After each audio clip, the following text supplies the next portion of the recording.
This week, the first use of the United States colored troops.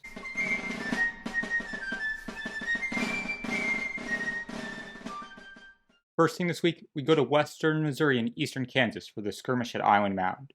In August 1862, the 1st Kansas Colored Troops Regiment was mustered into service. Equipped with Prussian and Austrian muskets, they have so far received bare-bone training. Word reaches the Union camp of hundreds of bushwhackers camped on the Osage River on Hog Island. 170 men of Captain Richard G. Wells' battalion and 70 men of Captain Henry C. Seaman's battalion begin the 9-mile march to the enemy, flanked by men of the 5th Kansas. They arrive in the area on the 27th, having seen but not engaged the bushwhackers. The contingent of 250 Union men march to the Toothman House, owned by Confederate prisoner of war John Toothman. On the 28th, there is minor skirmishing and digging in, with the fences of the household being prepared as battleworks. The European muskets of the 1st Kansas outranged the Confederate cavalry's arms, allowing for the Federals to hold them at bay. The bushwhackers were discovered to number around 350 and be under Colonel Jeremiah Vard Cockrell. On the morning of the 29th, the 10 or so Union cavalrymen go out scouting, finding the Confederates to be in huge numbers, rounding their position.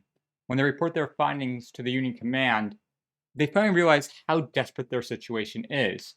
They are low on food, and those bushwhackers won't let them hunt for deer freely. A massive foraging party is called for and marches out of the Toothman estate.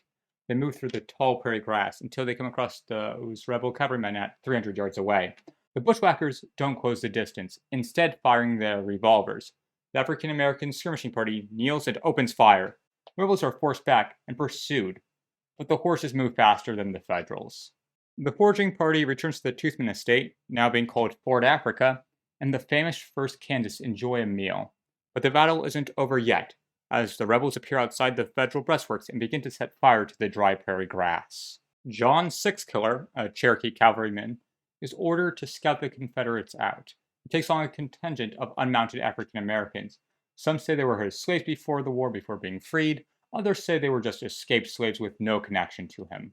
The small unit is forced into combat and soon leaves sight of Fort Africa. Company F of the 1st Kansas are sent out to bring them back to the camp.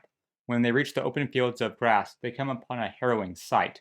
The bushwhackers up on a hill, looking down on them with no cover in sight. The company begins a run out of pistol range back to Fort Africa when they hear a yell, "Halt!"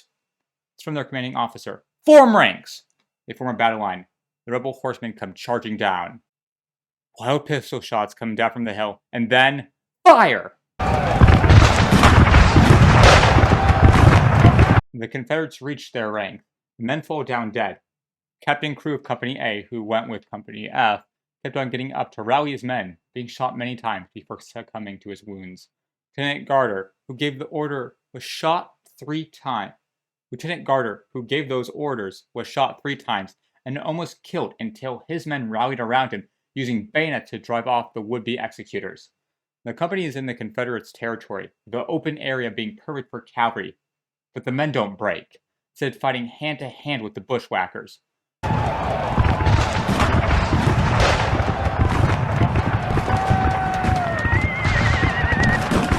Sergeant Laurie is wounded in the arm and hip and continues to fight.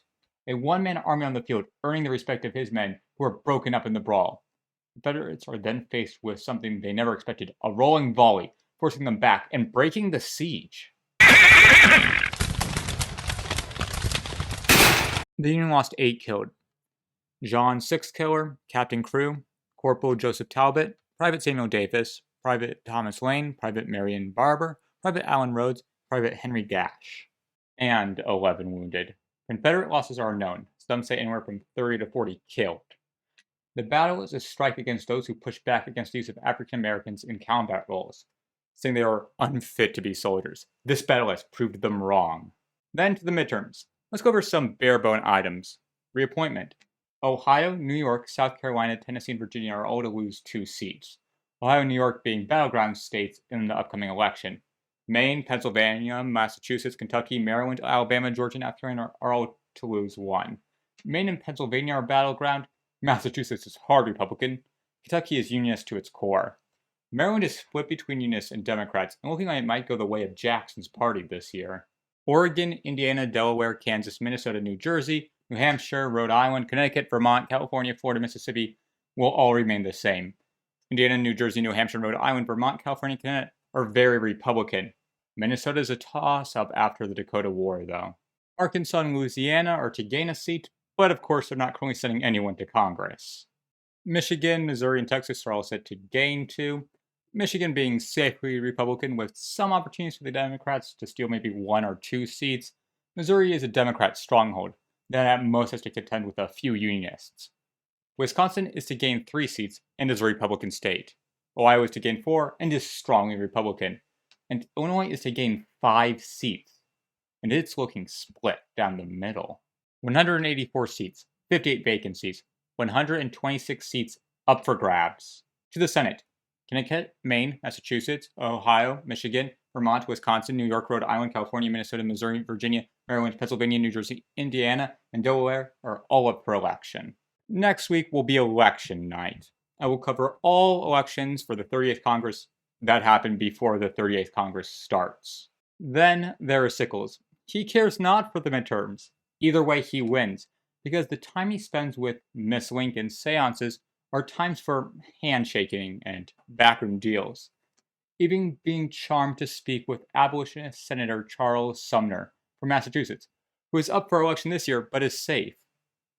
Also, a former opponent, but now good friends. That is where the week ends, and it ends with something truly inspiring. The first use of the USCT in my home state. It is something I am very proud of. Some might dismiss it as a minor skirmish, and it is. But they held their ground against more numerous foes. In the end, the 1st Kansas proved themselves more than worthy of wearing the federal blue. And I shall see more of them in the coming weeks.